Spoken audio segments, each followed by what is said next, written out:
Bayangkan, kamu duduk di sebuah ruangan yang penuh tawa. Orang-orang berbicara dengan suara yang saling bertumpuk. Ada candaan, ada obrolan ringan, ada ekspresi wajah yang terlihat santai. Namun di tengah suasana itu, tubuhmu justru terasa tegang, bahumu sedikit kaku. Napasmu terasa lebih pendek, kamu tidak sedang sedih, dan tidak ada sesuatu yang benar-benar salah. Tetapi ada bagian dalam dirimu yang seperti menolak untuk ikut larut. Banyak orang mengalami hal ini, sulit merasa benar-benar santai di sekitar orang lain. Meskipun secara logis, situasinya aman. Pertanyaannya bukan apakah ini wajar, melainkan mengapa rasa tidak nyaman itu muncul tanpa kamu minta. Pada sebagian orang, rasa tidak nyaman ini berakar dari kebiasaan lama yang terbentuk sejak kecil. Mereka tumbuh dengan kebutuhan untuk selalu membaca suasana. Mereka terbiasa memperhatikan ekspresi wajah, nada bicara, dan perubahan kecil dalam sikap orang lain. Bukan karena ingin mengontrol keadaan, tetapi karena dulu mereka harus melakukannya agar merasa aman ketika suasana rumah mudah berubah. Ketika emosi orang dewasa tidak terduga, seorang anak belajar satu hal penting. Jangan lengah. Perhatikan. Bersiaplah. Kebiasaan ini membantu mereka bertahan saat itu. Namun ketika terbawa sampai dewasa, sistem saraf tetap bekerja dengan pola yang sama. Otak tetap siaga. Meskipun ancaman sudah tidak ada. Ada juga orang yang merasa tidak nyaman karena mereka terlalu sadar akan diri sendiri ketika berada di sekitar orang lain. Perhatian mereka tidak hanya keluar, tetapi juga terus-menerus berputar ke dalam. Mereka memikirkan bagaimana mereka terlihat, bagaimana suara mereka terdengar, apakah reaksi mereka tepat, apakah orang lain menilai mereka aneh atau kurang menyenangkan. Proses memeriksa diri ini menyedot energi mental dalam jumlah besar. Semakin kuat keinginan untuk tampil baik, semakin sulit untuk tampil alami. Tubuh menjadi kaku, pikiran menjadi penuh. Lalu muncul rasa bersalah karena merasa kaku. Dari sana, ketegangan semakin menguat. Ini adalah lingkaran halus yang sering tidak disadari oleh penderitanya. Kelompok lain membawa beban tanggung jawab sosial yang terlalu besar.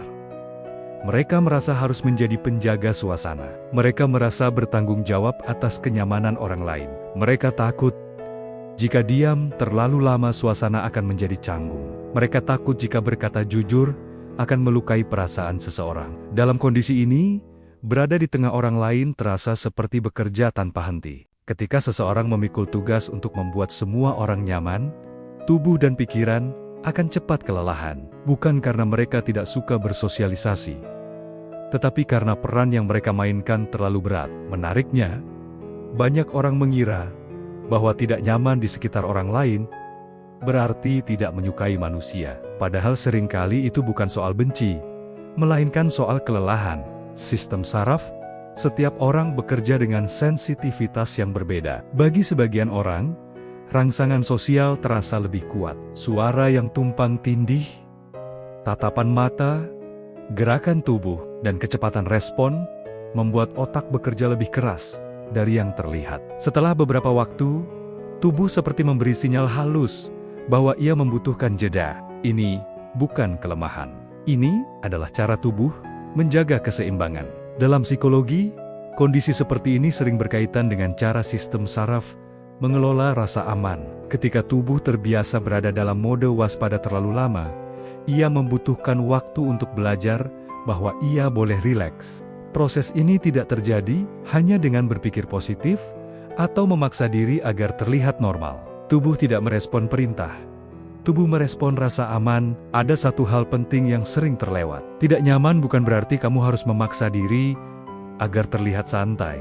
Justru memaksa diri sering memperburuk keadaan. Yang lebih membantu adalah belajar mengenali tanda-tanda kelelahan lebih awal. Misalnya ketika napas mulai pendek, ketika pikiran terasa penuh, atau ketika tubuh mulai gelisah. Tanda-tanda ini bukan musuh. Mereka adalah pesan. Kamu bisa mulai membuat aturan kecil untuk menjaga energimu. Memilih lingkungan yang lebih tenang. Memberi jeda setelah bersosialisasi. Membatasi durasi berada di keramaian tanpa merasa bersalah. Kamu juga bisa kembali ke napas. Napas adalah alat paling sederhana untuk mengirim sinyal aman ke tubuh. Ketika kamu memperlambat napas dan merasakannya masuk dan keluar, sistem saraf perlahan menerima pesan bahwa tidak ada ancaman yang perlu dihadapi. Jika kamu sering merasa tidak nyaman di sekitar orang lain, mungkin ini bukan kelemahan yang perlu diperbaiki. Mungkin ini adalah sisa dari kebiasaan bertahan yang dulu pernah menyelamatkanmu. Dulu, kewaspadaan itu dibutuhkan. Sekarang, kamu sedang belajar versi baru dari keselamatan. Versi di mana kamu boleh hadir tanpa harus selalu siaga. Versi di mana kamu tidak perlu membaca semua tanda, tidak perlu menjaga semua perasaan, dan tidak perlu selalu siap.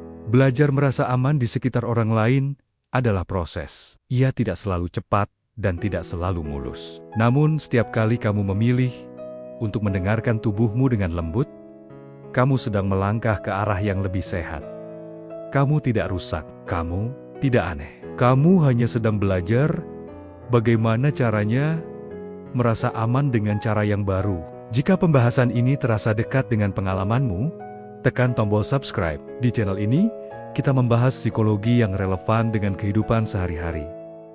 Dengan cara yang tenang dan mudah dipahami. Kamu tidak sendirian dalam proses memahami diri sendiri. Dan kamu tidak perlu melaluinya dengan tergesa-gesa.